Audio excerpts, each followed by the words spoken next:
अगर आपको कुछ होता है या पकड़े गए तो किसी को ये नहीं पता लग पाएगा कि आप कौन थे। ये तो सबको पता है कि यार आप कभी भी पकड़े गए तो मतलब गवर्नमेंट कभी डिनाई करेगी मैम। आप आरएनडब्ल्यू का तो जिक्र अक्सर मैं से एक सीक्रेट सर्विस, आप मेरे किसी भी इंटरव्यू में मैंने आरएनडब्ल्यू कभी अपने मुंह से नहीं बोला मैम। आपने उस सीक्रेसी को मेंटेन क्यों नहीं किया? हो सकता है मैं गलत भी हूँ, मेरे ऊपर कई केसेस लगाए हैं। दो पावरफुल लोग हैं, आर्म डीलिंग्स करते हैं या कुछ यूपीए गवर्नमेंट के साथ उनके कनेक्शन थे, मैंने उनको हिट किया है। को फंसाया गया केस में, 3 साल आप जेल में भी रहे, किसने फंसाया? मैंने कुछ एक उस चैन को तोड़ा जो कुछ बड़े पॉलिटिकल लोगों को सपोर्ट करते थे। जो पुलिस की फिर चार्जशीट है, चार्जशीट से ये प्रूफ हो जाता है कि यार मैं 6 तारीख को अरेस्ट नहीं हुआ हूँ, मैं तो 8 तारीख को अरेस्ट हुआ हूँ। 48 आवर्स मुझे बिना मतलब कोई लॉ के बिना अपनी कस्टडी में रखा, और ये प्रूफ करने के लिए मुझे 2011 से 2014 लग गए मैम। लकी, आपकी एक फोटो मैंने देखी थी इंस्टाग्राम में प्रधानमंत्री के साथ और यूनिफॉर्म में आप थे।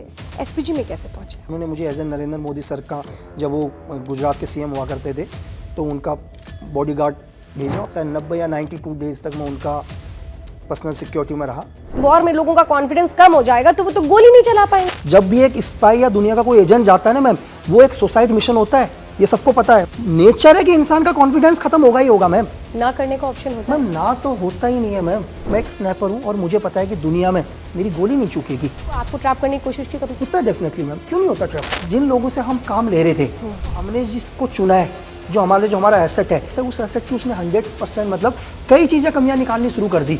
तो यहाँ पर हमें समझ में आ गया कि कुछ ना कुछ ट्रैप है। सीक्रेट सर्विसेज कह रहे हैं बहुत सारे ऑपरेशन में बहुत सारे लोग गए हैं मैम और कामयाब होकर आए हैं, लेकिन उनके नाम आए, लेकिन उन्होंने आके कभी किसी से कुछ मैम आरएनडब्ल्यू के सीनियर ऑफिसर्स ने तो ऑपरेशन को डेट के साथ बताया कि इतनी तारीख को हम गए थे, इतनी तारीख को हम निकले, यहाँ से हमारे को फंड हुआ, ऐसे हम लोग फिजी में गए। जो सीनियर लोग हैं उन्होंने तो पूरे दे रखा है, बस फेमस ना हुआ। नमस्कार, आपके साथ मैं हूं Shweta Tripathi. Spy, sniper, NSG commando, आजकल जब आप इन नामों को सुनते हैं, इन शब्दों को सुनते हैं, तो आपके जहन में कौन सा नाम सबसे पहले आता है? आप समझ रहे होंगे मैं किसके बारे में बात कर रही हूँ।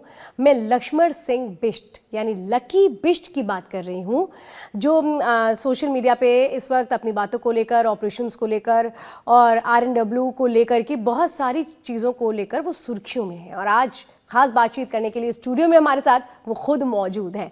बहुत बहुत स्वागत है आपका Lucky ji. Thank you ma'am. मैं एक लकी जी, जब आप आ रहे थे और आपके बारे में पढ़ रही थी, तो मेरे मन में एक ख्याल आ रहा था ये कि जो रॉ होता है वो बहुत सीक्रेट सर्विसेज है, जिनके बारे में बात भी नहीं होती है और कौन काम करता है, क्या है, उसकी कभी पहचान नहीं होती। यहाँ तक कि ये भी कहा जाता है वो लोग तो अपने घर के बाहर नेम प्लेट भी नहीं लगाते हैं। और आप ये कह रहे हैं कि आप उनके हिटमैन में थे, यानी कि आपने देश के लिए, रॉ के लिए जब काम किया तो बहुत सारे लोगों को आपने उन ऑपरेशंस में मारा भी होगा ताकि वो देश के लिए किसी तरह से हार्म ना पहुंचाएं। लेकिन उस दौरान आप लोगों को एक गोपनीयता की शपथ भी दिलाई जाती है कि आप अपने बारे में, अपनी आइडेंटिटी कभी रिवील नहीं करेंगे। बहुत सारे हिटमैन हो गए रॉ में, लेकिन वो कभी सामने नहीं आए, किसी ने कुछ भी हमें नहीं बताया। जब हम लकी बिष्ट की बात करते हैं तो लकी बिष्ट ने ये कदम क्यों उठाया कि उस सीक्रेट सर्विस की सीक्रेट्स को बाहर लेकर के आओ और ये बताओ कि मैं एजेंट रहा हूँ? मैम एक्चुअली देखो, शायद मुझे नहीं पता कि 2015 से पहले या 18 से पहले मेरे बारे में किसी को पता भी था।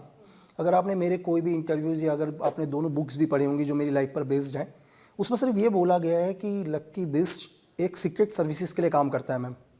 चाहे वो आरएनडब्ल्यू हो, एमआई हो, आईबी हो, जो भी इंडिया की सीक्रेट सर्विस है, कहीं पर भी पर्टिकुलर ये नहीं बोला गया है कि इसमें आरएनडब्ल्यू के जो भी हमारे 5 डेस्क के वर्क किया करता था। और मैं आपको ये बताऊं कि ये मैं नहीं कहता मैम, ये आपको पिछली गवर्नमेंट से 2014 में जो इससे पहले की गवर्नमेंट थी उससे पूछना चाहिए। उस गवर्नमेंट से अगर ये ज़्यादा क्वेश्चन पूछो कि भाई उसने क्यों मुझे एक गैंगस्टर कहो आप या आर्म डीलर कहो, उनके केस के अंदर डाला, वो बोलते हैं कि यार कि नहीं, लक्की बिष्ट और एजेंट लीमा एक ही है।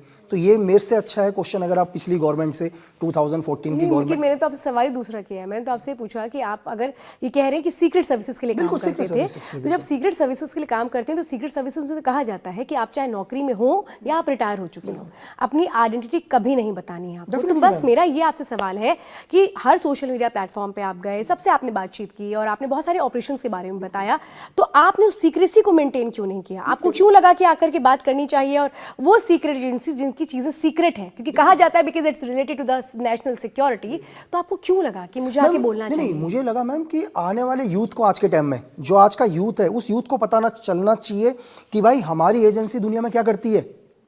मैम हमारे आप अपने मेरे सीनियर्स देखो, चाहे सूद सर देखो, बहुत सारे RNW के ऑफिसर्स आपको दिखेंगे हर प्लेटफॉर्म पर, लेकिन क्योंकि वो लोग तो ये पता ही नहीं लगता ये RNW के बिल्कुल ऑफिसर्स हैं, नहीं, उनकी बहुत तो सारे आइडेंटिटी मैम। कभी सामने नहीं आती। डेफिनेटली अगर आप अभी जस्ट आप गूगल सर्च करेंगे तो आपको बहुत सारे नाम नजर आ जाएंगे या बहुत सारे प्लेटफॉर्म पर नजर आएंगे जो RNW के या किसी भी सीक्रेट सर्विस के सारे सीनियर्स लोग बैठे हुए हैं जिन्होंने भी डेस्क पर काम किया। मैम आज तक लाइफ में कभी भी कोई फील्ड का आदमी जिसने फील्ड में, दो अलग है, एक ही बंदा एक सीक्रेट सर्विस में जॉब करता है मैम, दो तरह की जॉब होती हैं।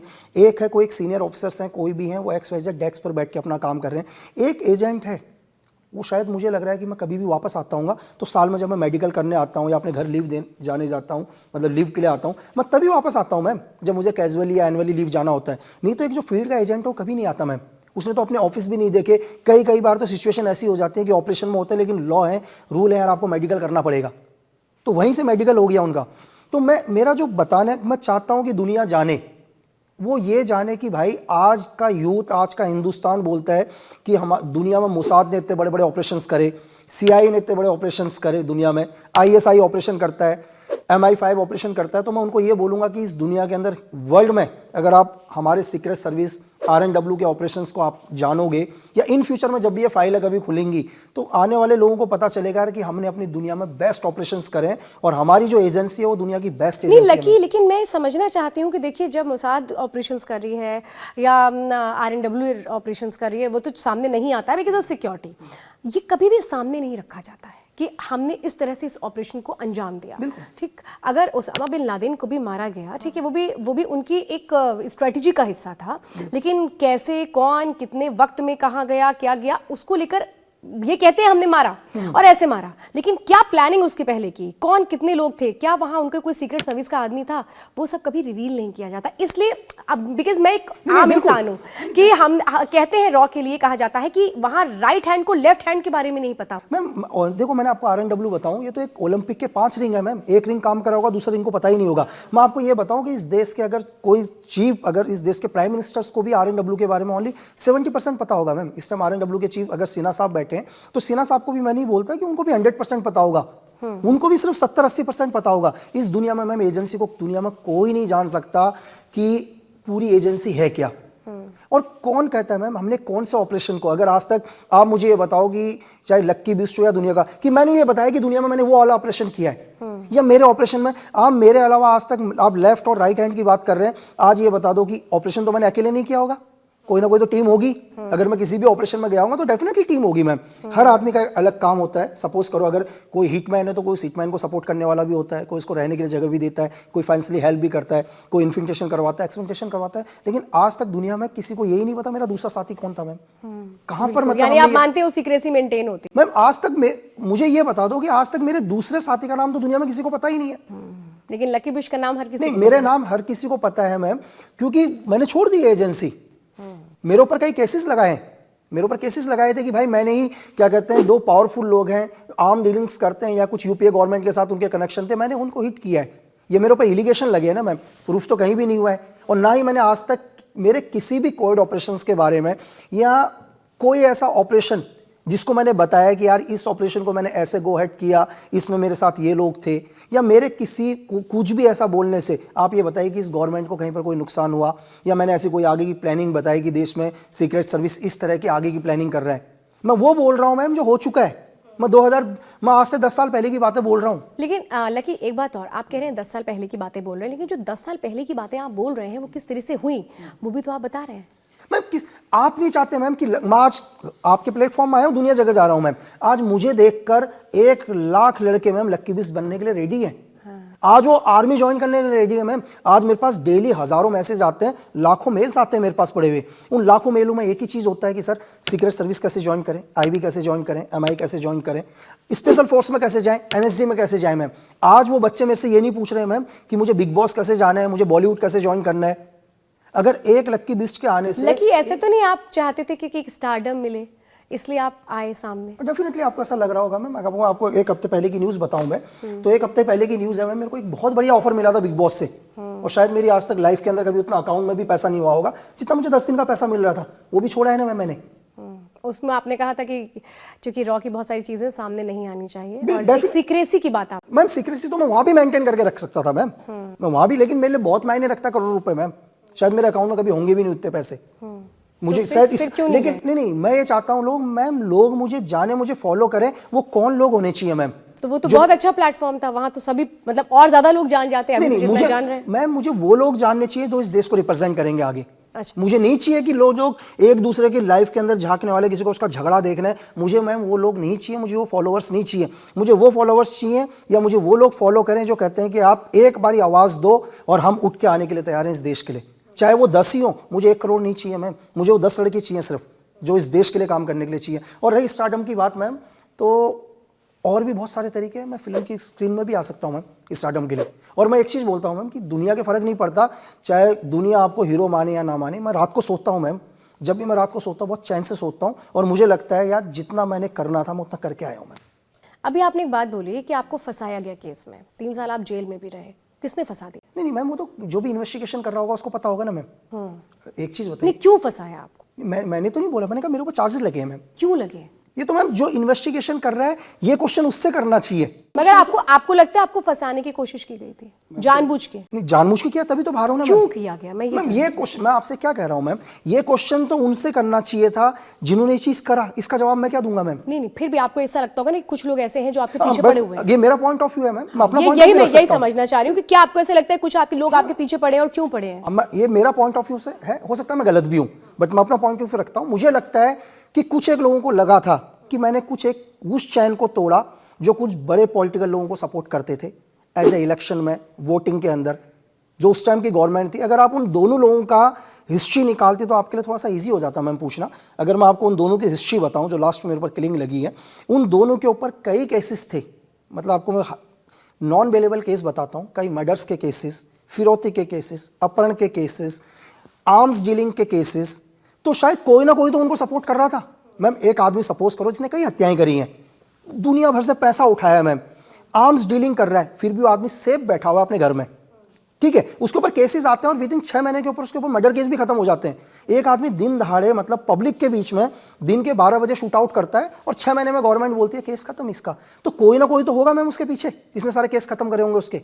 एक केस नहीं मैम, बहुत सारे केसेस। चलो एक केस में हम बोल सकते हैं यार कोई इनोसेंट हो, गलती से फंस गया हो, गलती से उससे हत्या हो गई हो, कुछ भी हो। लेकिन जब एक के बाद 10, 15, 20 केसेस हो जाते हैं किसी के ऊपर, फिर भी वो आदमी समाज के ऊपर सेफ है, तो इसका मतलब कोई ना कोई बड़ी पॉलिटिकल पावर्स को सपोर्ट कर रही है। और हो सकता है कि उनकी किलिंग होने के बाद उस पॉलिटिकल पावर को लगाओ कि लक्की बिस्ट ने ये काम किया है, ठीक है, और इसको कैसे नुकसान पहुंचाया जाए, ऐसा उसको लगा हो सकता है ना। हाँ, कि आपके मैंने ऊपर किया। आरोप थे कि आपके लिंक गैंगस्टर्स से हैं, बिल्कुल सबसे। बिल्कुल, तो उनको लगा कि यार मैंने नुकसान पहुंचाया है करके, उनको ऐसा लगा कि वो किलिंग मेरी है। और हाई पॉलिटिकल पावर लोग थे मैम। आपको मैं एक चीज बताऊं, मुझे एक इतना प्रूफ करने में 4 साल लग गए मैम कि मेरी अरेस्टिंग, अगर आप FIR पढ़ो या आप चार्जशीट पढ़ो पुलिस की, तो पुलिस की चार्जशीट बोलती है, मतलब जो पुलिस की चार्जशीट मुझे ये कहती है कि मुझे उन्होंने कितनी तारीख को, मतलब जो उनके बयान है, बोलते हैं कि यार मुझे उन्होंने सुबह 6 बजे अरेस्ट किया है।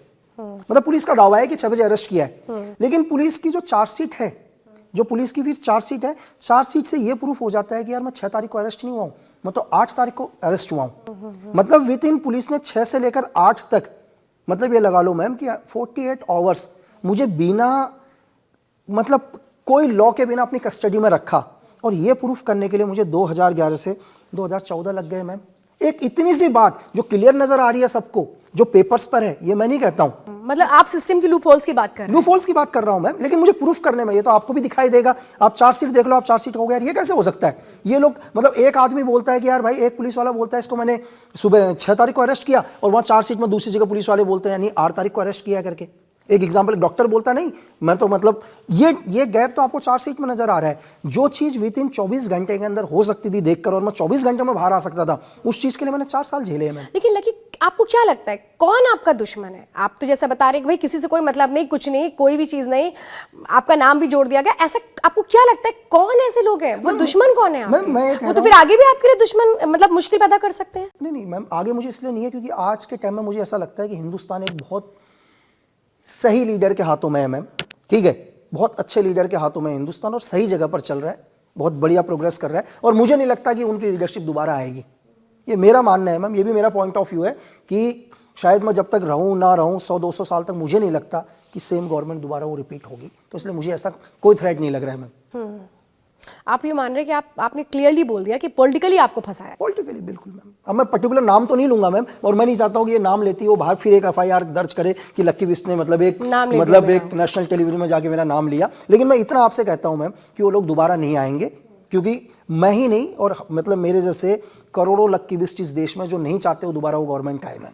अच्छा लकी, आपकी एक फोटो मैंने देखी थी इंस्टाग्राम में प्रधानमंत्री के साथ और यूनिफॉर्म में आप थे, एसपीजी में कैसे पहुंचे? मैम एक्चुअली उस टाइम मैं एनएसजी कवर में था, तो मैं भी डेपुटेशन गया हुआ था। एनएसजी अपने आप में कोई पेरेंट्स बटालियन नहीं है मैम खुद की, तो एनएसजी में जाने के लिए कोई भी उसका सबसे पहले तो क्या होना चाहिए मैम, वो हिंदुस्तान के आर्मड फोर्स में होना ही चाहिए, किसी ना किसी आर्मड फोर्स में होना चाहिए, XYZ किसी में भी, चाहे वो आर्मी से बिलोंग करे, पैरामिलिट्री फोर्सेस से बिलोंग करे, किसी एजेंसी से बिलोंग करे, कहीं ना कहीं फर्स्ट होना उसका ज़रूरी है एनएसजी आने के लिए। तो देन एनएसजी जाने के लिए एनएसजी ने भी, हम लोगों ने भी अप्लाई किया। मेरे सीनियर्स ने बोला कि ठीक है इसको भेजना चाहिए थोड़ा रेस्ट करने के लिए, तो मैं एनएसजी गया। मैंने ऐसा नहीं है कि एनएसजी मुझे मतलब कि लोग बोले कि यार कि मुझे एनएसजी में किसने डाल दिया, उसके लिए मैंने टेस्ट पास किया है। अच्छा। 3 महीने का ट्रेनिंग पास करके गया हूँ मैंने एनएसजी का 3 महीने कमांडो पास करने के बाद अगर 2009 का ओवरऑल बेस्ट भी रहा हूँ, बहुत मेहनत करी एनएसजी में आने के लिए।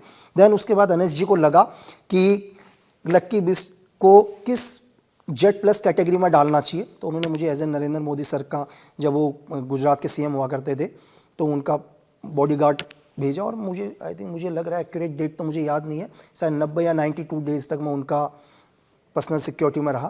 तो जब भी मोदी सर अपने घर से निकलते थे या उनका इंडिया में कहीं भी कोई भी प्रोग्राम होगा, तो मेरा काम था मोबाइल सिक्योरिटी देना मैम। मोबाइल सिक्योरिटी जब वो अपने घर से निकलेंगे और दोबारा उनको उनके घर तक छोड़ने की जिम्मेदारी है। तो इस 90 या 92 डेज जो भी एक्चुअल याद नहीं है, तो मैं उनके साथ कंटिन्यू रहा हूँ, क्योंकि मोदी साहब अपने घर में बहुत ही कम रहते हैं मैम, ठीक है, बहुत ही कम रेस्ट करते हैं, तो ज़्यादातर उनके प्रोग्राम हमेशा बाहर ही रहते हैं। शायद मुझे नहीं लगता कि वो कभी 4 घंटे भी रेस्ट करते हैं अपने घर में। तो बाकी अगर आप 24 घंटे में से 6 घंटे भी हटा दे तो 18 घंटे मैंने कंटिन्यू उनके साथ रहा हूँ मैं। तो आपके लिए आप एक बार मैंने आपका सोशल मीडिया पे एक इंटरव्यू सुना था जिसमें आप ये कह रहे थे कि आप, चूँकि आपने स्पाई भी आप रहे हैं, जिसका जिक्र आप करते भी हैं, उस दौरान आप पाकिस्तान भी गए थे? मैम नहीं, मैं एक्चुअली देखिए मैम, मैंने ये बोला है कि मैंने बहुत सारे, चाहे बलोच का एक्चुअली कि मेरी एक एक्चुअली वो भी किस लिए हुआ कि कुछ एक लोगों ने मांग उठा दी थी बीच में कि यार बलूचिस्तान की इंडिपेंडेंट प्राइम मिनिस्टर क्यों मेरी बुक को प्रमोट कर रही हैं। एक फ़ोटो वायरल हो गई थी बीच में, जो नाइला कादरी मैम ने मेरी बुक को प्रमोट किया। तो मैम कि मैं गया, लेकिन आज भी मैम मैं वहाँ गया नहीं गया या गया भी, आज भी वहाँ बहुत सारे लोगों के साथ अत्याचार हो रहा है मैम, सबको पता है, सबको हो रहा है मैम। आप किससे, मैम आपको एक मैं छोटा सा एक बलोच की एक लेडी का आवाज़ बताता हूँ, मैं उसकी आवाज़ बनकर बोलता हूँ। एक बलोच की एक औरत का, वो पाकिस्तान आर्मी से बोलती है मैम कि यार आप मेरे बच्चे को उठाकर ले गए थे 5 दिन पहले, एक बेटे को। वो बोलती है कि मुझे मेरा बेटा नहीं चाहिए, क्योंकि मुझे मेरा बेटा जिंदा नहीं है, आप मुझे मेरे बेटे की बॉडी दे दो। मैम ये औरत का दर्द है एक, जिसको ये पता है कि उसका बच्चा अब है ही नहीं। यार हम किसको क्या बोलेंगे मैम? तो कह रहे हैं भारत में मिला दो मैम, तो चाहते हैं पाकिस्तान से अलग कर दो। आज आप पाकिस्तान को बोलो मैम, आज आप अनाउंस कर दो पाकिस्तान को, पूरे पाकिस्तान को, नॉट ओनली बलोच, आप ऑल ओवर कहीं POK किसी पूरे पाकिस्तान के अंदर एक अनाउंस करो कि कौन मतलब जो पाकिस्तान से हिंदुस्तान आना चाहे आ जाए। मैम मैं आपको लिख के देता हूँ, 95% लोग ISI को छोड़ के पूरे हिंदुस्तान। वो तो अपने वीडियोस में भी कहते हैं कि हमें भारत में मिला दो। बिल्कुल, वो तो उनकी डिमांड है, वो तो उनकी डिमांड है। नहीं बोलूंगा, बहुत सारे। लेकिन आप गए कब? मैम देखिए, मैं ना ईयर्स बता पाऊंगा ना मुझे किसने भेजा। आपने ईयर बताया है कहीं, इसलिए मैं इसका जिक्र नहीं यहाँ पे मैं नहीं करूंगी। ठीक है, मतलब जब भी जरूरत पड़ी, मैं ऐसा नहीं कह रहा हूँ कि मैं वहाँ कोई 2000 का जिक्र किया, मतलब मैं सन 2000 का जिक्र किया। मैं 2000 तो नहीं होगा मैम, या तो मिस्टेक निकला होगा, क्योंकि 2003 में तो मैंने ज्वाइन किया मैम। तो जब भी जरूरत पड़ी और क्यों गए मैम, ऐसा नहीं है कि मैं ये नहीं कह रहा हूँ। आपने 2003 में ज्वाइन किया? हाँ, मैं 2003 में ज्वाइन किया हूँ मैम। अच्छा, उसके पहले प्रधानमंत्री की सिक्योरिटी में? नहीं मैम, 2003 में ही मैंने ज्वाइनिंग करा है, तो मैं PM सिक्योरिटी में नहीं आया मैम कभी। मतलब आप SPG में जब आप जिक्र कर रहे हैं गुजरात में थे? गुजरात 2011 में मैम, 2011 में। नहीं तो 2011 में तो प्रधानमंत्री नहीं, मोदी सर 2011 में गुजरात के CM हुआ करते थे। 2014 में मोदी साहब PM बने इस देश के, तो मैं 2011 में उनके साथ था। 2011 में थे और 2003 में आप यहाँ पर आए थे, मतलब इस सर्विस में आए थे? 2003 में मैंने ज्वाइनिंग किया था मैम। उसके बाद ट्रेनिंग बहुत होता है कि ज्वाइनिंग करते ही मैं ऑपरेशंस के लिए नहीं गया, तो बहुत सारे प्रोटोकॉल है, पहले ट्रेनिंग करना, फिर अलग अलग कोर्सेज करना। ठीक है, आप एक बेसिक ट्रेनिंग लोगे, बेसिक ट्रेनिंग के बाद स्पेशल फोर्स की ट्रेनिंग लोगे, और बहुत सारे कोर्सेज होते हैं मैम। मैं क्या कोर्सेज में अगर वैसे भी बताऊंगा तो सिविल के समझ में नहीं आएगा। ठीक है, तो बहुत सारे कोर्सेज करने के बाद अलग अलग चीज़ों में आप एक्सपर्ट बनोगे, और जब भी आपको ज़रूरत पड़ेगी, जिस चीज़ के लिए आप तैयार हो सकता है कि आप एक डिप्लोमेट बन के जाओगे या विदाउट डिप्लोमेट बनकर जाओगे, तो आप अपने काम के लिए तो जाना पड़ेगा आपको मैम, क्योंकि आप बने एक्सटर्नल के लिए हो मैम। आपके उसके बाद फिर आर्मी में कब रहे आप? मैम एज ए डेपुटेशन रहा, मैं भी नॉर्थ ईस्ट में रहा ज़्यादातर, मतलब अगर जब भी मैंने आर्मी के साथ या पैरामिलिट्री फोर्स के साथ जब भी रहा तो मैं नॉर्थ ईस्ट के अंदर रहा हूँ, उसके अलावा कहीं नहीं रहा। तो कितने नॉर्थ साल? ईस्ट 15 साल की सर्विस? नहीं मैम, विद इन 15 ईयर में मैंने बहुत सारी जगह पर रहा। आर्मी में ही? नहीं, आर्मी में ही डेपुटेशन। डेपुटेशन डेपुटेशन होते हैं। जैसे एनएसजी में भी मैं 3 साल के लिए आया मैम, आया 3 साल के लिए था। जब हम लोग एनएसजी आते हैं तो एनएसजी का टर्नओवर 3 साल होता है मैम, लेकिन किसी कारणवश में 11 महीने में विड्रॉल हुआ मैम। मैं अपना 3 साल का टर्नओवर पूरा नहीं किया। ऐसा क्यों? अब मैम इसके पीछे अब मैं वो रीज़न भी नहीं बता सकता कि मैं क्यों 11 महीने के अंदर दोबारा विड्रॉल हो गया। लेकिन जो एनएसजी का रूल है, जैसे बहुत सारे लोगों के क्वेश्चन हो जाएंगे कि यार एनएसजी तो 3 साल के लिए है सर, आप क्यों इतने कम टाइम रहा, तो उसके पीछे कोई रीज़न था कि मैं 11 महीने में विड्रॉल हुआ। एनएसजी में आपको मिनिमम 3 साल का टर्नओवर आपको काटना ही पड़ेगा मैम। एनएसजी से एसपीजी में गए थे आप? नहीं, मैं किसी दूसरी रेजिमेंट से एनएसजी के अंदर आया था एज ए डेपुटेशन। तो एनएसजी के अंदर जो भी आता है 2 टर्नओवर होते हैं एनएसजी के, मिनिमम 3 इयर्स तो उसको निकालना पड़ेगा और वो 5 इयर्स भी निकालता है मैम। ठीक है, तो मैं 11 महीने में ही चला गया था एनएसजी से, जो भी उसके रीजन रहे। उसके बाद एनएसजी से निकल के कहाँ गए? फिर मैं जिस जगह भी वापस अपने पेरेंट्स में चला गया था, जो भी मेरी पेरेंट ऑर्गेनाइजेशन थी। मैं वापस कौन वहाँ थी चला गया। पेरेंट? अब मैं वो भी नहीं बता पाऊंगा कि मेरी पेरेंट्स ऑर्गेनाइजेशन कौन सी है जहाँ से मुझे दोबारा विड्रॉल कर दिया गया था। अच्छा, वहां से भी आपको विड्रॉल कर दिया? नहीं, मतलब एनएसजी से विड्रॉल कर दिया गया था। हाँ, वो तो कहते भी हैं कि आप जब जहाँ पर हैं आप पेरेंट में ही चले गए, बट पेरेंट तो लोग बता देते हैं आजकल, उसमें से नहीं कोई मैम, एक्चुअली देखो पेरेंट्स, अगर मैंने आपको क्या बोला मैम कि आज तक मैंने कभी कहीं पर ये भी नहीं, मैंने सिर्फ सीक्रेट सर्विसेज बोलता हूँ मैम। वो तो मीडिया ने, लोगों ने नाम दे दिया कि आरएन, मैम लोगों को यही नहीं पता कि सीक्रेट सर्विस बहुत है। ऐसा नहीं है कि सिर्फ आरएनडब्ल्यू सीक्रेट सर्विस है। अगर लोगों को मैं एक नाम अभी एमआई बोलूंगा तो फिर कल से एमआई ट्रोल हो जाएगी, एमआई है क्या। अब मैं MI5 की बात नहीं कर रहा हूँ। एमआई लोगों को पता है। मैं बहुत सारे लोगों को आज गूगल में तो हर चीज पता है, कितनी एजेंसीज हैं, क्या है, मोसाद के बारे में इतना पता है। वो एमआई नहीं मैम, MI5 की बात नहीं कर रहा हूँ। नहीं, MI5 की बात यहाँ कोई कर ओनली रही इंडिया है, मिलिट्री इंटेलिजेंस की बात। एमआई की ओनली, बट वर्क तो सेम ही है मैम। पहले तो एज ए डेपुटेशन जाते थे, एमआई भी पहले डेपुटेशन थी, अब एमआई डेपुटेशन नहीं है मैम, अब एमआई भी परमानेंट हो चुकी है। जिस टाइम तक मैं था उस टाइम एमआई के अंदर से डेपुटेशन भी जाते थे, अब डेपुटेशन के लिए भी जा सकते हैं, बट इस टाइम एमआई भी एज ए परमानेंट हो चुकी है। आपकी पेरेंट्स एमआई ही रहेगी मैम अब। एग्जैक्टली। अच्छा, ये मुझे बताइए, आपने आर्मी कब ज्वाइन की थी? मैम मैंने 2003 में ही शॉर्ट सर्विस कमीशन से गए थे? नहीं मैम, मैं एक्चुअली शॉर्ट सर्विस कमीशन वगैरह से नहीं गया था। मैं उस टाइम 11th में पढ़ रहा था और नॉर्मली मैं कोई सीक्रेट सर्विस ज्वाइन करने नहीं गया था। ऐसा लोग कहेंगे कि मुझे पता भी नहीं था मैम क्या सीक्रेट सर्विस होता है, मुझे कुछ नहीं पता था। मैं नॉर्मली मैं गया भी कैसा था, वो भी एक आपको प्रोसीजर बता देता हूँ कि नॉर्मली क्या होता है। इसको कुछ बोलते हैं, शायद एक दिन कौशल कश्यप सर के जब मैं पॉडकास्ट में था उन्होंने बताया, तो हम जैसे मेरे ग्रैंडफादर भी इस देश को सर्व कर चुके हैं, मेरे फादर भी सर्व कर चुके हैं मैम। तो एक कोटा देती है भारत सरकार। कोटा क्या देती है कि जिनके पेरेंट्स लोगों ने इस देश को सर्व किया है उनको थोड़ा सा कोटा दे दो, सिर्फ उन्हीं को बुलाओ ताकि भीड़ कम हो मैम, राइट। तो वैसे मैं नॉर्मली जिस टाइम मैंने ज्वाइनिंग किया था, इसमें लोगों को मैं ये बता दूं कि आज भी इंडियन आर्मी के अंदर या आर्मेड फोर्स के अंदर आप 17 साल में ज्वाइन कर सकते हैं, लेकिन जब आप कसम खाओगे तो आपकी एज 18 साल होनी चाहिए। जैसे आप, ऐसा नहीं है कि 17 साल का बच्चा ज्वाइन नहीं करेगा, 17 साल का बच्चा भी ट्रेनिंग करेगा, लेकिन जब वो कसम खाने जाएगा तो एक्चुअल फ्लैग के नीचे उसकी एज 18 साल होनी चाहिए।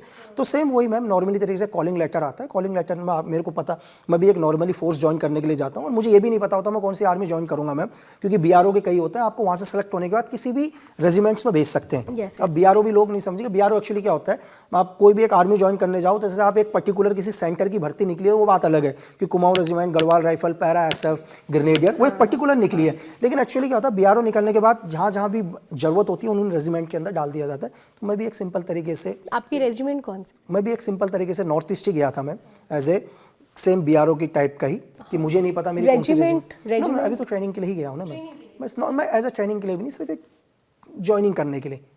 आप सिलेक्शन के पहले का प्रोसेस सिलेक्शन का पहले का नॉर्मली गए, नॉर्मली जाने के बाद मैं 11th में ही पढ़ रहा था उस टाइम, और मैं देन वापस आ गया मैम।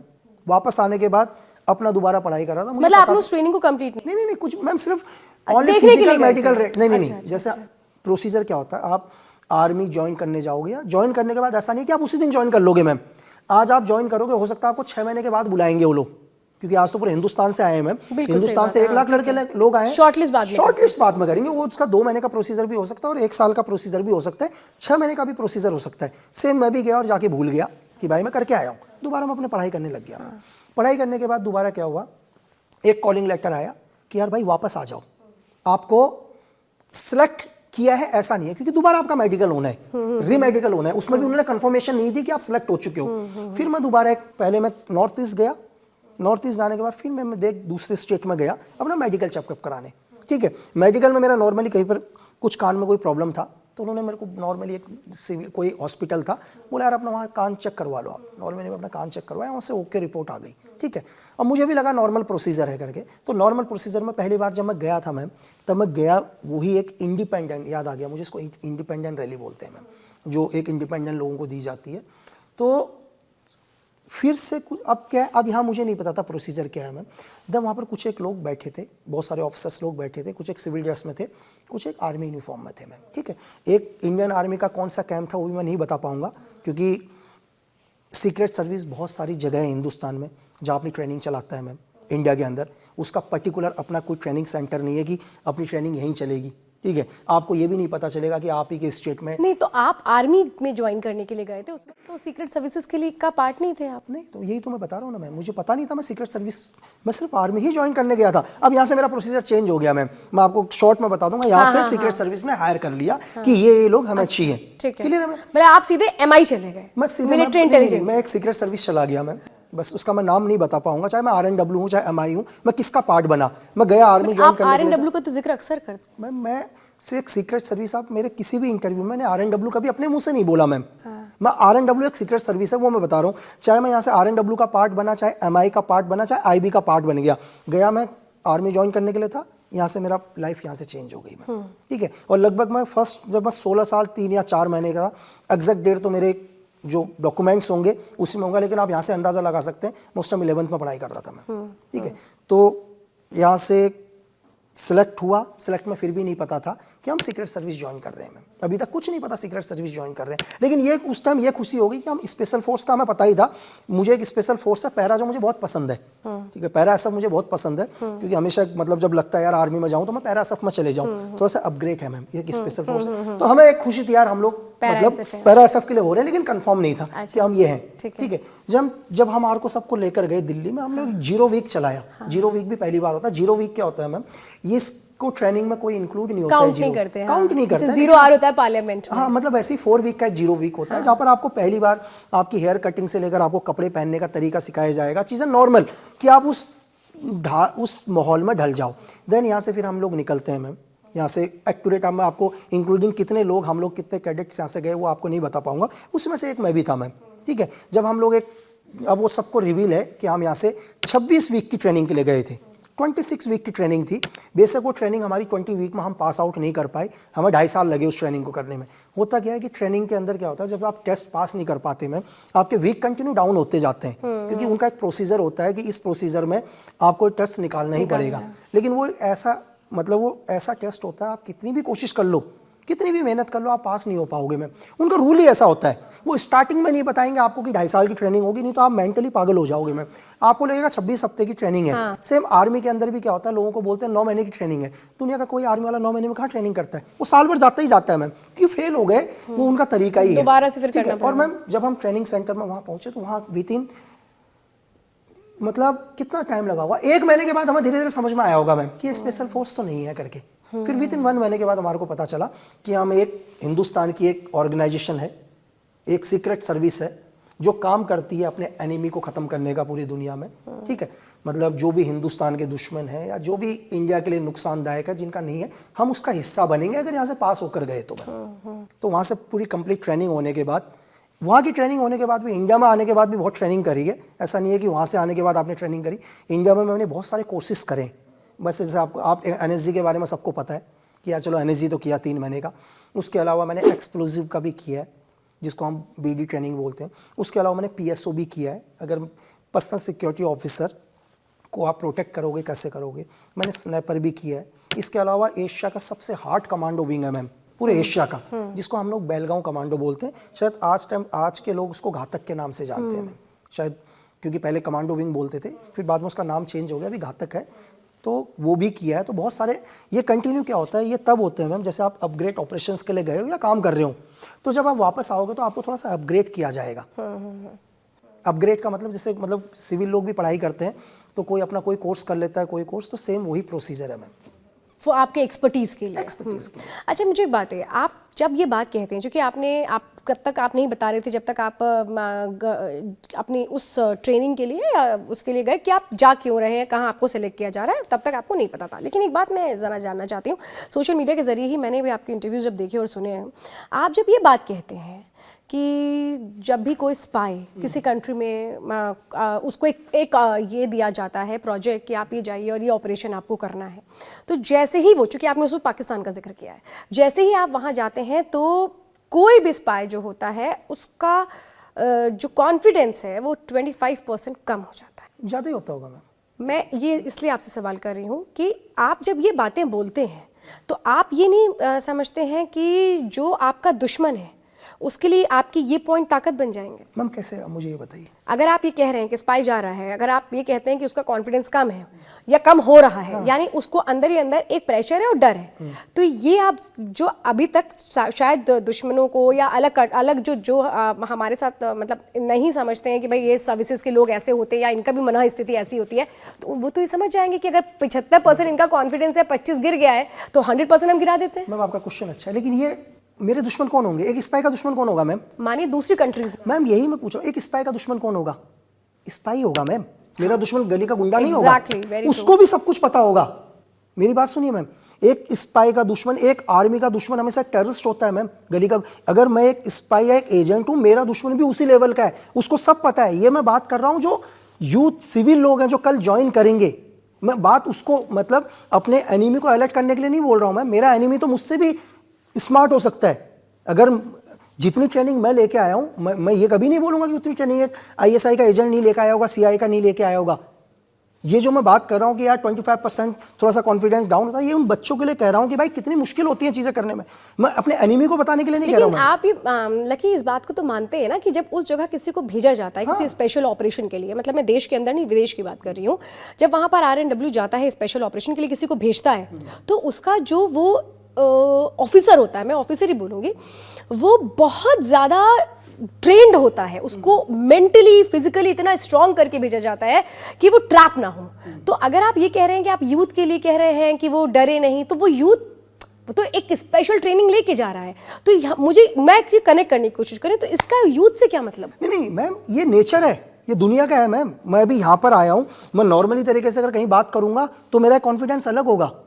ये ऐसा, ये आप इसको दुनिया में कितना भी करने की कोशिश कर दो, इस धरती का कोई आदमी मुझे आके कहते कि मेरा कॉन्फिडेंस खत्म ही नहीं होगा। यहाँ मैम बात कोई न्यूज़ या स्पीच की नहीं चल रही है, यहाँ बात चल रही है जीने और मरने की।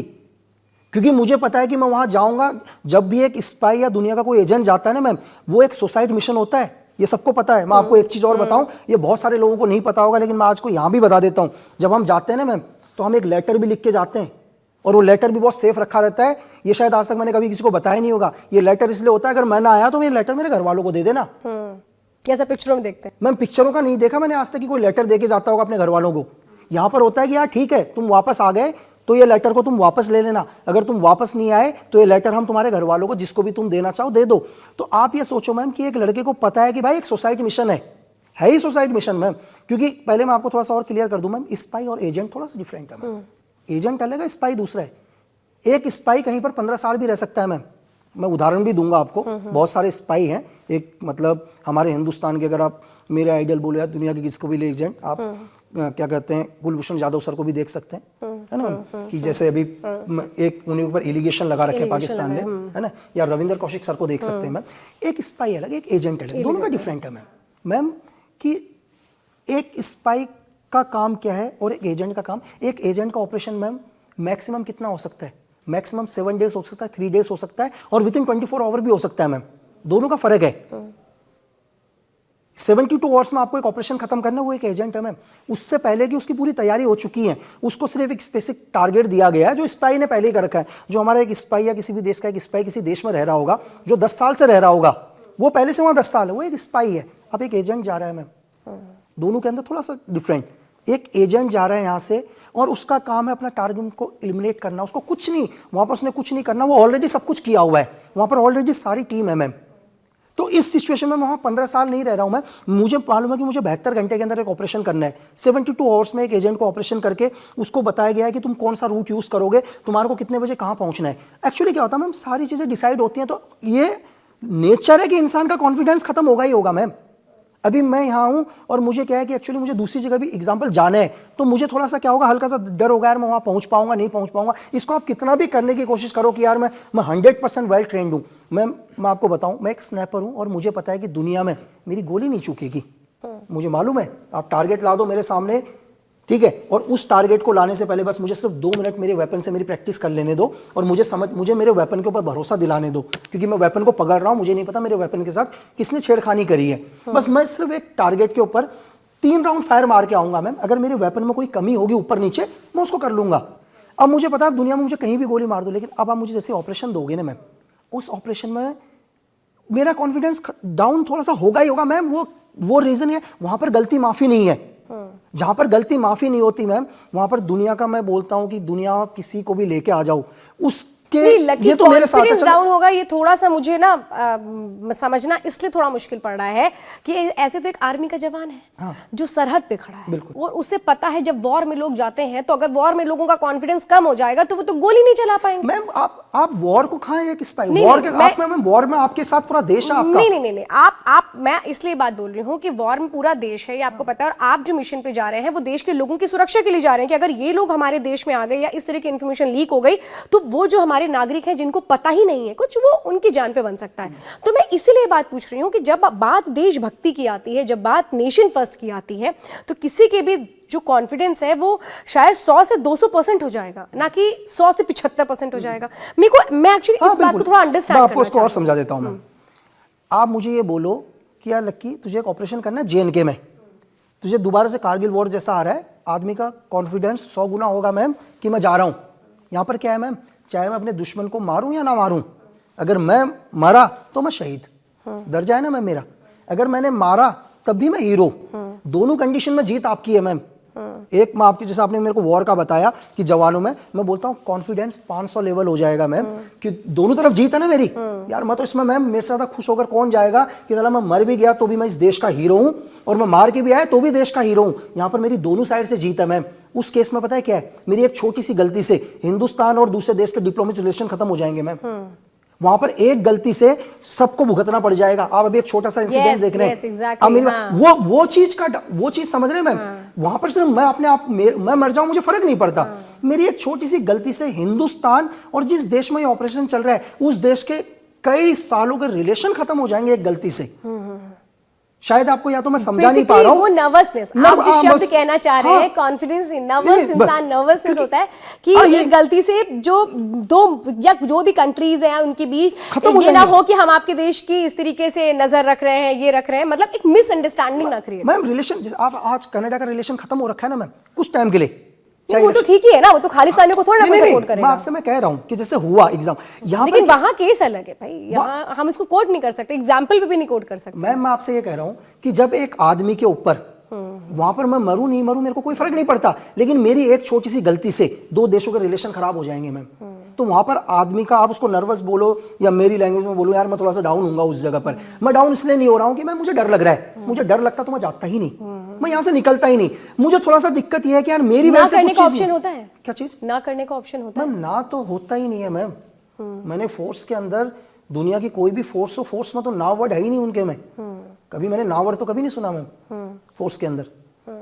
जब आप लोग जाते हैं, कई बार हम लोग देखते हैं मूवीज में, जो क्योंकि आपने तो वो चीज अनुभव किया है। मैं मूवीज जैसे हम देखते हैं तो कई बार जो एजेंट्स होते हैं वो ट्रैप हो जाते हैं। बहुत सारे होते हैं। ऐसा होता है डेफिनेटली मैम, क्यों नहीं होता ट्रैप? आपके साथ हुआ? आपको ट्रैप करने की कोशिश की कभी? मैम मैं ट्रैप नहीं हुआ, तभी मैं यहाँ हूँ, लेकिन जो भी लोग ट्रैप, आपको कैसे करने की कोशिश हुई ट्रैप? मैम डेफिनेटली देखो होता क्या है कि बहुत सारे, जैसे अब तो क्या है, अब तो दुनिया को पता चल गया, लेकिन जब भी वैसे भी कुछ लोगों की नजरें होती हैं, जैसे हमारी भी नजरें होती है तो लोगों की नजर होती भी है।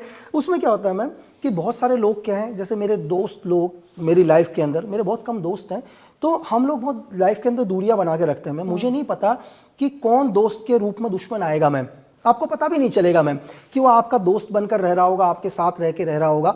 तो यही एक तरह का ट्रैप करना ही हुआ। एक एग्जांपल के लिए, वो डायरेक्ट ट्रैप नहीं करेगा, वो डायरेक्ट मुझे ये नहीं बोलेगा कि यार तू इस ऑपरेशन में मत जा। वो मेरी हर कमजोरी को पकड़ने की कोशिश करेंगे, जैसे हम पकड़ते हैं कि मैं भी क्या करता हूँ, किसी के ऊपर नजर रखता हूँ, उनकी हर कमजोरी को पकड़ने की कोशिश करता हूँ। मुझे अगर हल्का सा भी ये लगता है कोई एक ऐसा एजेंट है तो साला उसको जुआ खेलने का बहुत शौक है, ठीक है मैम। अब मैं कोशिश करूंगा जितना ज्यादा जुआ खेल सके खेले, जितना हारे हारे, मैं उसको जितना उधार दे सकूं दूं, है ना मैम। मैं पूरी कोशिश करूंगा यार, तू ले करके, ठीक है, क्योंकि उससे बाद में मैम कि मेरा पैसा भी चुकाना है, उधार भी चुकाना है। एक पहले ट्रैप हो गया मैम, मैंने उसको पैसा इसलिए दिया, या तो तू आ मेरा पैसा रिटर्न कर भाई, नहीं तो तुझे मेरे लिए काम करना ही पड़ेगा। कैसे ट्रैप किया? नहीं मैम देखो, ट्रैप मेरे को डायरेक्ट तरीके से, मतलब आपको कैसे फंसाने की कोशिश हुई, वो अगर मैं थोड़ा सा दर्शकों के बीच रख पाऊं, फिर आप बचे भी, आपको समझ में आ गया ये ट्रैप कर रहे हैं? मैम ट्रैप देखो एक्चुअली क्या है कि जैसे हम लोगों ने, मैं अभी कंट्री का नाम नहीं बोलूंगा, हम लोगों ने एक ऑपरेशन किया। ठीक है। एक ऑपरेशन करने के बाद हमारे को मैम उसमें क्या है कि हमें कुछ एक लोग चाहिए थे जो हमारी हेल्प कर सके, और वो लोग मतलब थोड़ा सा कैसे बताओ, क्रिमिनल टाइप के लोग हैं, क्योंकि वही मतलब हमारे को कुछ आपको लिंक चाहिए होगा और आप चाहे तो ये हम यही बता सकते हैं, हम यही बताएं। तो एक्चुअली क्या हुआ मैम कि एक जगह पर हमने एक आदमी को फाइंड आउट किया था, और हमें लगा यार आदमी हमारे लिए बहुत काम का है।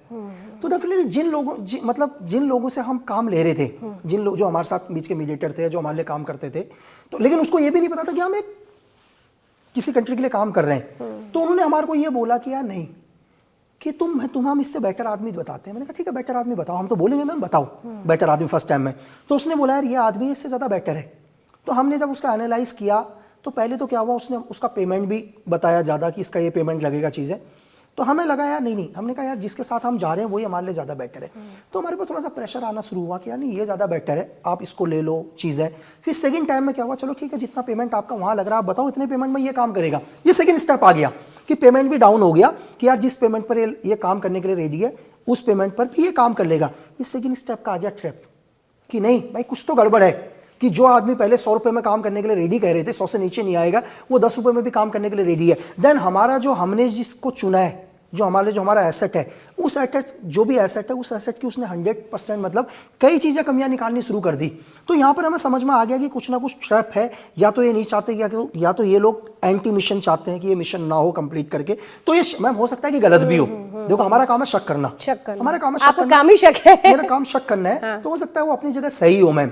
तो हमें लगा कि यार नहीं, तो हमने उसको विड्रॉल कर दिया मैम। हमने इससे भी काम नहीं कराया, हमने उससे भी काम नहीं कराया। तो हमने कहा यार इस टाइम पर ये ऑपरेशन करना विड्रॉल ठीक है हालात, क्योंकि हमारे को एक लगा हो सकता है कि वो सही कह रहा था और वो सही आदमी था, मैं ये भी बोलता हूँ कि हो सकता है, लेकिन मेरा मन कर रहा था, मेरे सिक्स सेंस बात कर रहे थे, जितना मुझे समझ में आया, जो उसकी बॉडी लैंग्वेज समझ में आई, जो उसका बात करने का तरीका समझ में आया, जितना भी मेरा एक्सपीरियंस समझ में आया, मुझे लगा कुछ ना कुछ गड़बड़ है करके। मुझे लगा कि यार ये मिशन यहाँ नहीं होगा, ठीक है, और डेफिनेटली हम भी वापस नहीं जा पाएंगे, तो हमने विड्रॉल किया मैम। तो ऐसा एक बार नहीं होता, ऐसे कई चीज़ों में अलग अलग टाइम होता है मैम, बहुत बारी होता है। और हो सकता है कि मैं ये नहीं कह रहा कि 100% ट्रैप था, मुझे लगा मैं कहूँगा कि आज भी यार वो मेरे ट्रैप था। अगर मेरे से कोई एविडेंस मांगे, मैं एविडेंस नहीं दे पाऊंगा मैम क्यों ट्रैप था।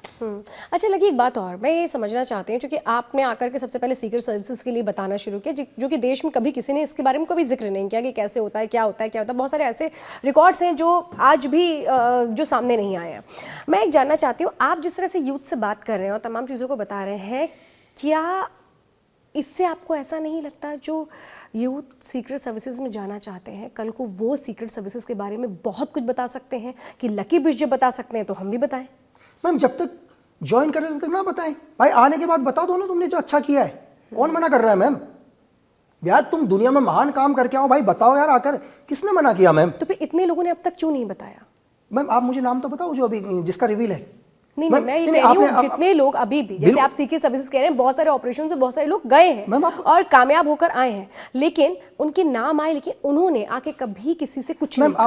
मैं ये जानना चाहती हूँ कि वो लोग क्यों नहीं सामने आए? मैम आपने अभी तक कितने लोगों को, सीक्रेट सर्विस के कितने लोगों को बात करते हुए देखा?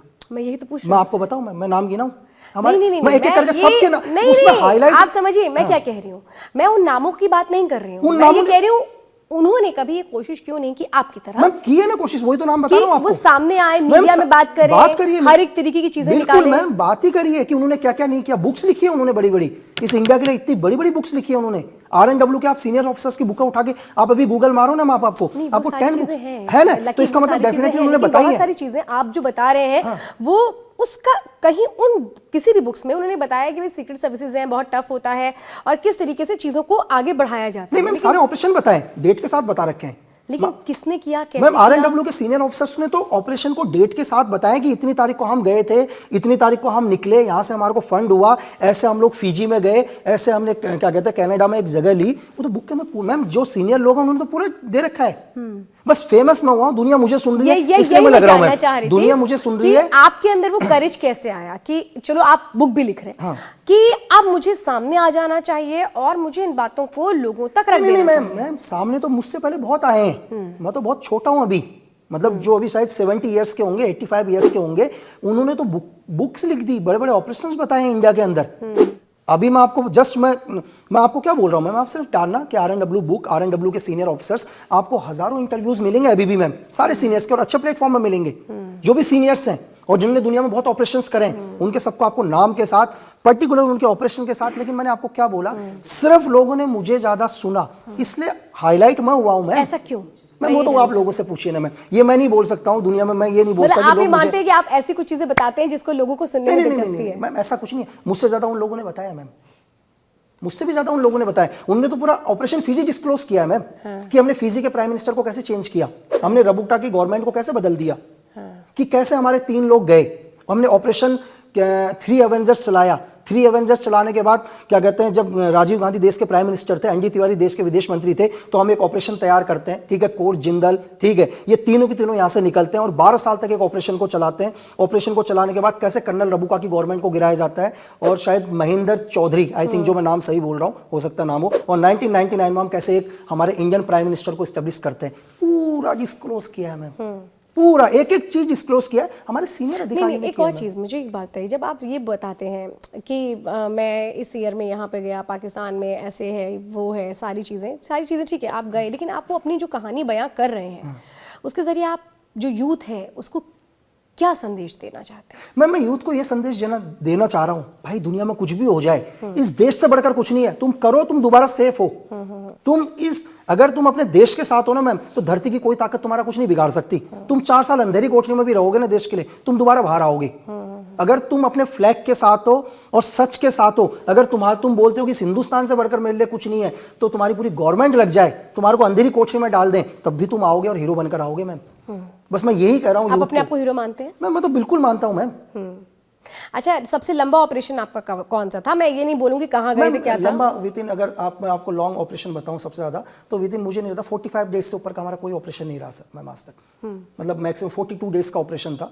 42 डेज के ऑपरेशन में तो आज तक का हाईएस्ट ऑपरेशन है मैम। वैसे जितने भी ऑपरेशन हुए 7 डेज, 3 डेज, बस। किसी ऑपरेशन में ऐसा लगा कि वापस नहीं आ पाऊंगा? बहुत सारे ऑपरेशन में लगा मैम, ऐसा नहीं, एक मैं नहीं बोलूँगा कि बहुत सारे ऐसे ऑपरेशन थे जिसमें लगता है मैम कि हम वापस नहीं आएंगे, क्योंकि जितना हम लोग, देखो, वॉर रूम के अंदर डिस्कस करना एक अलग है, जब वॉर रूम से बाहर निकलते हैं तो चेंजिंग बहुत ज़्यादा होती है मैम। क्योंकि हम लोग सपोज करो कि मैप को फॉलो करके अगर मैं कहीं पर जाता हूँ, तो मैप में 15 साल 20 साल पहले बने हुए थे, ठीक है, मतलब मिल्की मैप के ऊपर हम लोग वर्क करते हैं मैम, हम लोग गूगल मैप वगैरह में ज़्यादा नहीं चलते हैं। तो देखो मिल्की मैप मैम कब बने थे, 1970 के आसपास में बने थे। तो आज के टाइम में देखो हमारे को बोला गया है कि यार एक सपोज कि यहाँ से तुम्हारा एनिमी यहाँ से इन्फिनिटी होने की कोशिश कर सकता है करके, लेकिन आज के टाइम में ज़मीनी हालात चेंज हो चुके हैं मैम।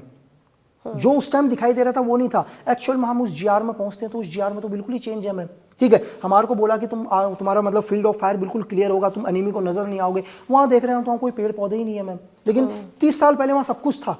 तो बहुत सारे ऑपरेशन, तो फिर क्या करते हैं आप लोग? मैम करते हैं ऑपरेशन को फिर भी तरीके से, क्योंकि वहां जो प्लानिंग करी थी उस प्लानिंग को चेंज करना पड़ता है मैम। सपोज करो मुझे अभी पता है कि यार कि अभी मैं भारत के अंदर आया हूँ मैम, मुझे अगर सामने से फायर आएगा तो मुझे ये आड़ मिलेगी, ये मैं 1 साल पहले देख कर गया हूँ और मैं उसी हिसाब से प्रिपेयर करके आया हूँ। जब मैं दोबारा आता हूँ साल भर के अंदर ये चीज़ ही नहीं होता मैम, लेकिन मुझे बचना है, मैं कुछ ना कुछ तो लूंगा।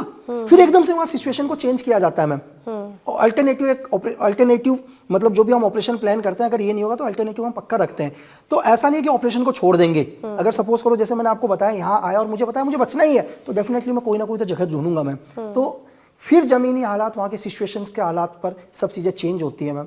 कोशिश करते हैं कि ऑपरेशन सक्सेस हो। अच्छा लकी, एक बात बताइए, जब आप लोगों से ये कहा जाता है कि अगर आपको कुछ होता है या पकड़े गए तो किसी को ये नहीं पता लग पाएगा कि आप कौन थे। बिल्कुल मैम, ये तो है ही। जब ये चीज़ आपके सामने बोली जाती है उस वक्त आप लोगों को सबसे पहले क्या लगता है? मैम ये तो हमारे को स्टार्टिंग से ही पता है मैम। ये तो सबको पता है कि यार आप कभी भी पकड़े गए तो मतलब गवर्नमेंट कभी डिले करेगी मैम। ये तो हमारे को ऐसा नहीं है कि मैं ये बोलूँ कि मुझे हर बार ऑपरेशन में जाने से पहले ये पता चलता है। ये तो मैं स्टार्टिंग के ट्रेनिंग दिन से ही सुनते आ रहा हूँ मैम। हर बारी ब्रीफिंग में यही सुनता हूँ, हर रात को जब फॉलिंग होता है यही सुनता हूँ मैम, जब सुबह के रोल कॉल में उड़ता हूँ तब भी यही चीज़ होता है मैम पीटी में। ये तो मैं कंटिन्यू सुनता हुआ आ रहा हूँ, तो नई चीज़ कुछ नहीं है। लेकिन ऐसा हम क्यों करते हैं वो चीज़ ज़रूरी है मैम, कि मतलब करता क्यों है फिर भी एक एजेंट, फिर भी क्यों जाता है वो ज़रूरी है। पता तो हर चीज़ है। मैं आपको सिर्फ इतना ही बताऊंगा मैम, बाकी मैं आपको अपना तो नहीं समझा पाऊंगा कि कई बार क्या होता है मैम, कुछ ऐसे काम होते हैं जो सिर्फ हमें अपने फ़ायदे के लिए नहीं देखे जाते, लेकिन ऐसे जो काम हम करने जाते हैं उससे हो सकता है आने वाली पीढ़ियों का फ़ायदा हो जाए मैम। चाहे हम उस अच्छाई को देख पाएँ या ना देख पाएँ, उस बदलते हुए भारत को देख पाएँ या नहीं देख पाएँ, लेकिन हमारे एक अच्छा काम, या मेरे जैसे बहुत सारे लोग हैं मैम जिनने दुनिया में बहुत अच्छे काम करे, ठीक है। आज जो बदलाव हो रहा है उस बदलाव को देखने के लिए भी नहीं है मैम, इस दुनिया में नहीं है, लेकिन आज जो अच्छा बदलाव हो रहा है तो यही है कि हम वो काम करने जाते हैं और ये सोच के जाते हैं कि भाई हम इसको देखें ना देखें, लेकिन हमारे वाले आने वाली पीढ़ियाँ, आने वाला यूथ उस अच्छाई को देखेगा। तो कई बार मैम कहते हैं कि बहुत अच्छी चीज़ें बलिदान मांगती हैं, और ये हम ही नहीं कर रहे हैं मैम। इस 23 साल के एक बच्चे ने उस आज़ादी के लिए मैम फांसी में लग गया, जिसको पहले से पता था कि मैं जिस आज़ादी के लिए इस फांसी में लग रहा हूँ, या मैं जिस आज़ादी के लिए मतलब अंग्रेजों से लड़ रहा हूँ, और मैं उस आज़ादी को कभी नहीं देख पाऊंगा। अब मैं उनसे भी क्वेश्चन पूछता है, यार सर आप उस आज़ादी को क्यों लड़ रहे हैं जिस आज़ादी को तो आप कभी देख ही नहीं पाओगे। तो जहां तक मुझे लगता है कि मैम उनकी भी यही सोच थी कि भाई मैं उस आज़ादी के लिए लड़ रहा हूँ, चाहे मैं उसको देखूं या ना देखूं। सेल्फ सेंट्रिक नहीं थे, वो देश के लिए, वो देश के लिए थे कि आप कोई तो उसको देखेगा। अच्छा लगे, ये आपने चूंकि आपने स्नाइपर भी हैं, मैं ये जानना चाहूँगी कभी ऐसा जो वो पहला आपने ये किया था, एक अपना टारगेट फिक्स किया होगा, उस दिन क्या हाथ कांपे थे? मैम क्यों नहीं, बिल्कुल मैम। देखो जब मैं पहली बार ट्रेनिंग में फायर कर रहा था, जब हम लोग ट्रेनिंग पीरियड में फायरिंग रेंज में फायर करते हैं तो नॉर्मल लगता है मैम, बहुत ही नॉर्मल है, क्योंकि आपको भी मैं भी फायरिंग रेंज में ले जाऊंगा, नॉर्मल ही है मैम, फायरिंग कर रहे हैं नॉर्मल। लेकिन जब हालात ग्राउंड के ऊपर है, क्या होता है मैम कि थोड़ी देर मतलब जो मेरा टारगेट है, जब मेरा पहली बार का एक्सपीरियंस बता रहा हूं मैम, जब वो चल रहा था थोड़ी देर पहले वो गिरा है ना मैम, तो मैं उस पल को नहीं भूल पा रहा हूं कि यार ये कैसे हो सकता है करके। एक मतलब मैम मैं इतना बड़ा नहीं था उस टाइम, तो मुझे ये समझ में नहीं आ रहा, अभी थोड़ी देर पहले जो आदमी नॉर्मल चल रहा था, बिल्कुल नॉर्मल था वो चीज़ें सब, लेकिन थोड़ी देर के बाद भाई वो जमीन में पड़ा है, तो मैं उस चीज़ पर यकीन नहीं कर पा रहा था कि मुझे लग रहा है कि नहीं यार वो अभी भी उठेगा, मुझे लग रहा है कि नहीं भाई वो उठेगा। और आप यकीन नहीं करोगे, आप बोलोगे यार किसी बेवकूफ़ी से बात कर रहे हैं। जब हम वहाँ गए मैम, तो आप मानोगे मैम कि मैं लेटी हुई डेड बॉडी के ऊपर उसको चिमटी काट के देख रहा हूँ, यार हिलेगा करके। अब इसको आप कहोगे यार नहीं तो पागल हो करके, तो वो आपकी फायरिंग से ही फायरिंग से गया, और मैं फिर भी नहीं मानने को तैयार कि मेरे सामने थोड़ी देर पहले वो खड़ा है मैम, चीज़ें बैठा है, मूव किया है और उस जमीन में लेटा है, और तो मुझे ये लग रहा है कि अभी भी उठेगा, जबकि मैं जानता हूँ नहीं उठेगा, लेकिन मेरा एक मन कहता है ये उठेगा। और मैं देख रहा हूँ यार उसको चिमटी काट के, उसको पेन होता है या नहीं होता। तो फर्स्ट टाइम ऐसा होता है मैम कि दूसरे के साथ होता है नहीं होता, लेकिन मैं ये मानने को तैयार नहीं कि वो इंसान मरा है। फिर आपको सपने में भी वही इंसान आता है? नहीं, सपने में तो नहीं आता, लेकिन एक आध कुछ टाइम तक तो रहता है, कुछ टाइम तक, जब तक आप दूसरा नहीं करते तब तक पहला रहता है, दूसरे करने के बाद फिर कभी नहीं होता। फिर कोई इशू नहीं है, वो पहला जो फायरिंग है, जो पहला शॉट है, वही सबसे बड़ा चैलेंजिंग होता है, फर्स्ट वाला। तो ये शायद सबके लिए होता होगा, या मुझे नहीं पता मेरे लिए ही हुआ, लेकिन होता तो सबके लिए। लकी बिच का आगे का क्या मिशन है? मैम अभी तो मैं चाहता हूँ कि एक अच्छा मेकर बनूँ मैम, कुछ अच्छी मूवीज़, अच्छे बुक्स देश को दूँ, और मैं ये बताऊँ कि यार नहीं, कि हमारे लोगों ने इस दुनिया में बहुत बड़े काम किए हैं, है ना, मतलब हिस्ट्री क्रिएट करी है। आप उनके बारे में जानो, उनके बारे में देखो। तो फिल्मों में भी जाने का कुछ नहीं मैम, सिर्फ ओनली बैक से एक्टिंग की नहीं सोचते? नो एक्टिंग बिल्कुल नहीं मैम। अगर कभी ऑफर आया तो? नहीं मैम, नहीं एज ए एक्टर का कभी सोचा नहीं। डायरेक्टर बनना चाहते हैं? हाँ, एक अच्छा मेकर मैम, अच्छा राइटर, अच्छा स्क्रीन प्ले राइटर, एक अच्छा डायरेक्टर। तो लकी भाई, इन्होंने आज बहुत सारी बातें करी हैं, और बहुत सारी चीज़ें ऐसी हैं जो शायद अभी तक किसी भी चैनल पे आपने वो सवाल नहीं सुने होंगे जो लकी बिश से हमने आज किए, और जिसका लकी बिश ने जवाब भी दिया है। तो लकी बिश जी, इसका पॉडकास्ट को हम ख़त्म करें उससे पहले अगर आप दर्शकों से कुछ कहना चाहें। मैं यही बोलूँगा कि मतलब यार, जितना भी, मैं यूथ को नहीं बोलूँगा, मैं सबको ही बोलूँगा कि आप, बहुत सारे लोग मुझसे बोलते हैं, बहुत सारे मेल आते हैं यार देश के लिए क्या करें, देश के लिए क्या है। यार मैं सबसे पहले ये बोलूँगा यार, आप इस देश में नशा छोड़ दो यार, नशे को अवॉइड कर दो। अगर सच में आपको मेरी बात अच्छी लगी है, अगर एक भी लड़के को मेरी बात अच्छी लगी, आप नशे को आज ही छोड़ दो। मैं ये बोलूँगा कि आज से आपने शुरुआत कर दी, ठीक है, कि मतलब आपको देश की सेवा करने का शुरुआत कर दिया, आज से नशे को अवॉइड कर दो। अच्छा लकी, मैं इस पॉडकास्ट को खत्म करूं उसके पहले जरा मेरे मन में एक और सवाल है कि आपकी फैन फॉलोइंग में लड़कियां बहुत हैं, तो ये पूछती है कि शादी कब करें लकी बिश, तो कुछ बताना चाहेंगे, बोलना चाहेंगे? बहुत सारे मैसेज आते हैं, बहुत सारी चीजें आते हैं, तो लगेगा अभी मैम क्या है कि अभी फोकस पूरा काम के ऊपर है, अभी पूरा काम कर लेता हूँ, पर्सनल लाइफ पे नो फोकस। अभी वक्त नहीं मिल पा रहा है मैम। पेरेंट्स नहीं कहते कुछ? पेरेंट्स कहते हैं, लेकिन अभी मैं कह रहा हूँ ना, वक्त नहीं मिल पा रहा है। मैंने लाइफ में मैम, जिंदगी में मैं यहाँ तक पहुँचा हूँ, मैंने सिर्फ एक ही चीज़ सीखी है मेरे इंस्ट्रक्टर से। मैं एक टाइम में एक ही काम करता हूँ मैम लाइफ में, मैं एक टाइम में 2 काम नहीं करता।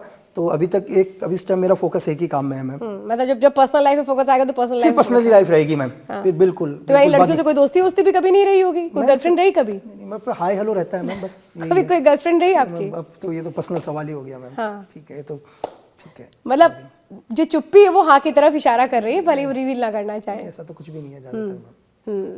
तो देखिए बहुत सारी बातों को यहाँ पे बताया है लकी ने, और बहुत सारे ऐसे चैलेंज हैं जिसका जिक्र भी यहाँ पर किया गया है, और एक जिंदगी कैसे अलग बन जाती है ये भी अभी लकी बिश ने मुझे बताया कि बहुत सारे जो उतार चढ़ाव हैं वो क्या आते हैं। लकी बिश, आपने हमसे बातचीत की, इतना टाइम दिया, इसके लिए बहुत बहुत धन्यवाद। All the best for your future. Thank you ma'am, thank you.